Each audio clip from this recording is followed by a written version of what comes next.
Регистрация для желающих совершить паломничество к святыням ислама Мекке и Медине началась в сентябре этого года. Саудовская Аравия для России в этом году выделила квоту на 25 тысяч человек, из которых 1400 мест отведено для Ингушетии. Первые заявители уже приносят документы в Комитет по хаджу республики. Процесс подготовки требует серьезного подхода, отмечают духовные лидеры. У нас должен быть обязательно на руках паспорт, 10-летний биометрический паспорт, 5-летний не подходит для совершения хаджа.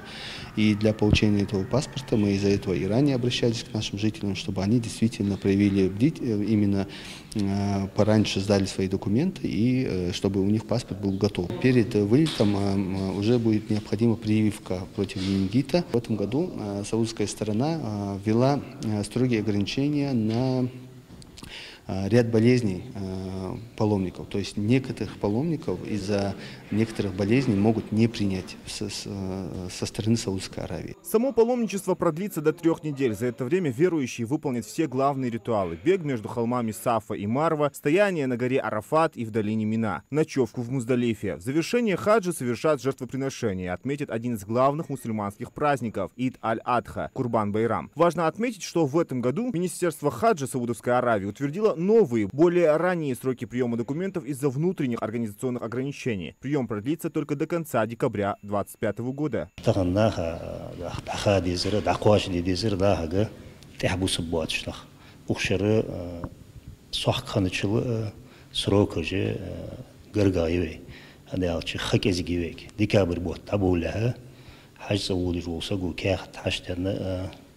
تجوي نويزي لابختا ز موتيكي تشقيان خليجي أنا ألشة سعودوسكي أراوي صار министерство утяжело шарт да цар отти условия звен. В последние 5 лет в республике была проведена большая работа по созданию максимально удобных условий для паломников. Благодаря усилиям главы региона удалось наладить прямые авиарейсы из Ингушетии. По поручению главы мы создаем рабочую группу для того, чтобы наши паломники не встречались с какими-либо проблемами здесь, на территории нашей республики и, соответственно, Российской Федерации. Будут, как и ранее, организованы все необходимые условия. Мы готовим сейчас обращение от правительства в Министерство транспорта Российской Федерации, непосредственно в Департамент авиации, который дает разрешение на открытие временного пропуска в соответствующие федеральные органы, это ФСБ, таможня.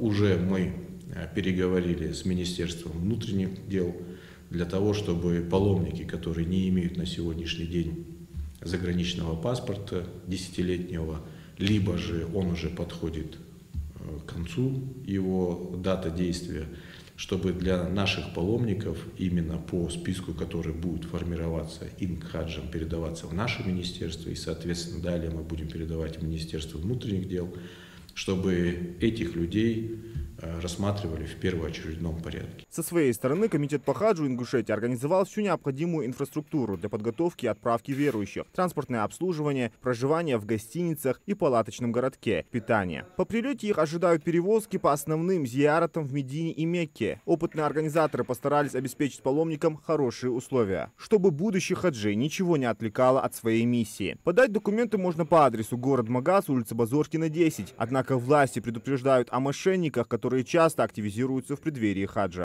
Также известны случаи в прошлом году в Республике Дагестан, когда определенные лица собирали с паломников денежные средства, обещали за определенную плату ниже, чем установлено в среднем по Российской Федерации, отвести паломников к святым местам, и, соответственно, с этими денежными средствами пропадали, и, к сожалению, люди, которые намеревались совершить хадж, не смогли этого сделать.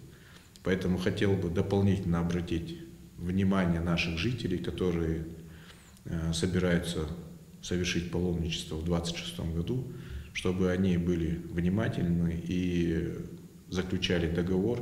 Что касается финансовой стороны вопроса, путевка в этом году стоит $5600 США. В пересчете на российские рубли это составит около 450 тысяч рублей. Деньги на поездку должны быть заработаны честным трудом. А сам хадж — это не туристическая поездка, а одно из главных испытаний в жизни мусульманина. Зелимхан Кылоев, Адам Гулоев, Мухаммад Яндиев, Магаз 24.